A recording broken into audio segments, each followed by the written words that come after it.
বলতেছি যে আমল করলে আল্লাহর আসমান, আল্লাহর জমিন, আল্লাহর আরশ পর্যন্ত থরথর করে কাঁপে। হে মানুষ, কোন দিন তুমি বুঝবা তোমার গুনার জন্য আল্লাহর কাছে তওবা করবা, কান্না করবা? তুমি চোখের পানি ফালাইবানি একটা বার আজকের মাহফিলে ওয়াদা করো।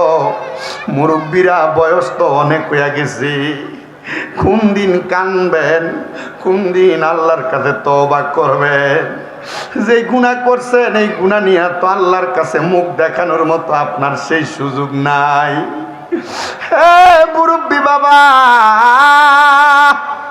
লুকে লুকে আমরার কত গুনাহ হয়ে গেছে রে আব্বা। যুবক ভাই রে, বন্ধু বান্ধবের পাল্লায় পড়া কত গুনাহ করছো। মুরব্বীরা সংসার চালাইতে যায় স্ত্রীরে ফাঁকি দিয়া কত গুনাহ করছো। হে যুবক ভাই, সোশ্যাল মিডিয়ার যুগে আইসা মোবাইলের মাধ্যমে কত গুনায় তুমি লিপ্ত হয়ে গেছো। তোমার মা তোমার গুনার খবর জানে না রে, তোমার বাপ তোমার গুনার খবর জানে না।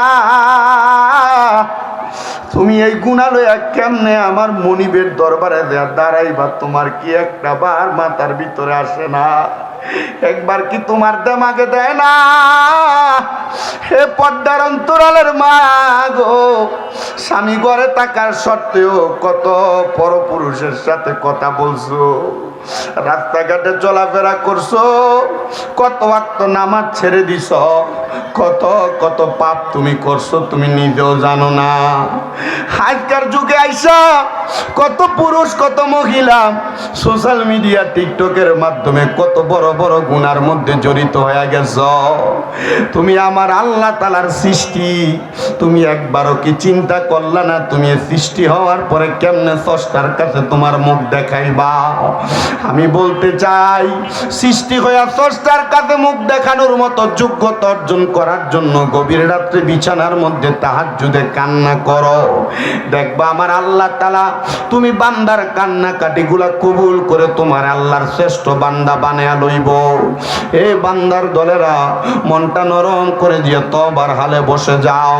হযরতে মোহসেন রহমতুল্লাহ আলাইহি যখন ইন্তেকাল করলেন, এলাকার বুজুর্গ আলেমরা এসে বলে, এই এলাকার মানুষ এমন একজন ব্যক্তির আমরা জানাজাতে উপস্থিত হয়ে গেছি গো, যিনি মাত্র একটা ছোট গুনার জন্য আল্লাহর কাছে সারা জীবন কান্না করতে করতে ইন্তেকালের আগে ওনার চোখটা একবার অন্ধ হয়ে গেছে। আরে কি কান্না করো, চোখের পানিও তো তোমাদের বের হয় না। আরে কান্না তো আমাদের আসেই না, কান্না আসবে কেমন? আমাদের সিনাটা একবারে শক্ত পাথরের মতো হয়ে গেছে, আমাদের রুহুটা একবারে শক্ত হয়ে গেছে, আমাদের চোখের পানি আসে না। আর হযরতে মোহসেন রহমতুল্লাহ আলাইহি কান্না করতে করতে ওনার একবারে কলবটা একবারে ঠান্ডা, কান্না করতে করতে চোখগুলো অন্ধ হয়ে গেছে। হযরতে মোহসেনের ইন্তেকালের পরে উলামায়ে কেরাম বলে এমন একজন মোহসেন বান্দার ইন্তেকালের জানাজার নামাজে উপস্থিত হওয়ার কারণে আমরা কিন্তু একজন ভাগ্যবান বান্দা আমাদেরকে দাবি করি। তো বড় বড় বুজুর্গ আলেমে দিনও তো আছে, বড় বড় বুজুর্গ হক্কানি ব্যক্তিত্ব আছে, ওনারা বলেন আমরা মুরাকাবা করতে লাগলাম, যেই ব্যক্তি ওনার 24 বছর বয়স থেকে এভাবে কান্নাকাটি করে ওনার জীবন কাটাইছি, এই বান্দাটা তো কোনো সাধারণ বান্দা হতে পারে না। চলো আমরা এই বান্দাটা ইন্তেকাল করার পরে কোন হালে আছে আমরা একটু যাচাই করার চেষ্টা করি। এলাকার বুজুর্গরা বলে আমরা যাচাই বাছাই করে দেখলাম এই বান্দাটারে আমার আল্লাহ তাআলা জান্নাতের পানির ফোয়ারার পাশে একটা ঘর বানিয়ে দিছে, বান্দা সেখানে বসে বসে জান্নাতীদেরকে পানি পান করায়। চিন্তা করে দেখেন আমার বড়রা শালুকিয়ার মানুষ, জান্নাতি বান্দা জান্নাতের মধ্যে যা জান্নাতের শরাব মানুষরা পান করায় একমাত্র তওবা করার কারণে, তওবা একমাত্র আল্লাহর কাছে লজ্জিত হওয়ার কারণে। আল্লাহর কাছে গুনাহ ক্ষমা প্রার্থনা করার কারণে আমরা সবাই গুনাহগার দাবি কইরা জীবনের গুনার জন্য মুহাব্বতে আল্লাহকে স্মরণ করার দরকার আমাদের সবার আছে না নাই? যাদের জবান আছে আমার তাদের কাছে দাবি আছে, যাদের জবান নাই তাদের কাছে আমার কোনো দাবি নাই। জবান যদি থাকে মুহাব্বতের আওয়াজে আমার আল্লাহ তাআলাকে একটু স্মরণ করবেন, চোখটা বন্ধ করে কলবের দিকে খেয়াল করবেন। আপনার কলবটা আপনার পীর মুর্শিদের দিকে মুতাজ্জ করে দিবে। পীর মুর্শিদের কলবটা যার যার পীরের তরিকার কলবের দিকে মুতাজ্জ হয়ে যাবে।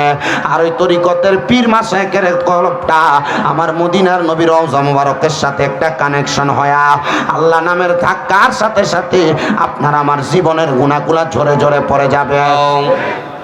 লা মুহাব্বত লা ইলাহা লা ইলাহা ইল্লাল্লাহ লা লা ইলাহা ইল্লাল্লাহ লা ইলাহা ইল্লাল্লাহ লা ইলাহা হাসবি রব্বি জাল্লাল্লাহ মা ফি কলবি গায়রুল্লাহ নূর মুহাম্মদ ও নূর মুহাম্মদ পড়েন লা ইলাহা ইল্লাল্লাহ লা ইলাহা লা আশিক লা ইলাহা বন্ধু নামাজ রোজা ছাইর না, কেহ মা বাবার খেদমত ছাইর না, আমার নবীর দরুদ হইল না, আমার নবীর আমার নবীজি তোমায় বলবে না লা ইলাহা লা ইলাহা লা ইলাহা ইল্লাল্লাহ মুহাম্মাদুর রাসূলুল্লাহ সাল্লাল্লাহু আলাইহি ওয়াসাল্লাম। এবার আপনারা যারা জান্নাতের বাগান মাহফিল আসলেন আমার একটা কথার জবাব দিবেন আমার মুসলমানেরা। আমরা যারা এখানে উপস্থিত হয়েছি আমাদের প্রত্যেকের জীবনে গুনাহ আছে না নাই? আপনাদের যত গুনাহ আমি শামীম রেজার তার চাইতে আরো বেশি গুনাহ। এই গুনাহগুলা লইয়া আমি কিন্তু আল্লাহর দরবারে দাঁড়ানোর মতো কোনো যোগ্যতা আমার নাই। আপনার যত গুনাহ আছে আপনিও কিন্তু দাঁড়ানোর মতো কোনো যোগ্যতা আছে বলে আমি মনে করি না।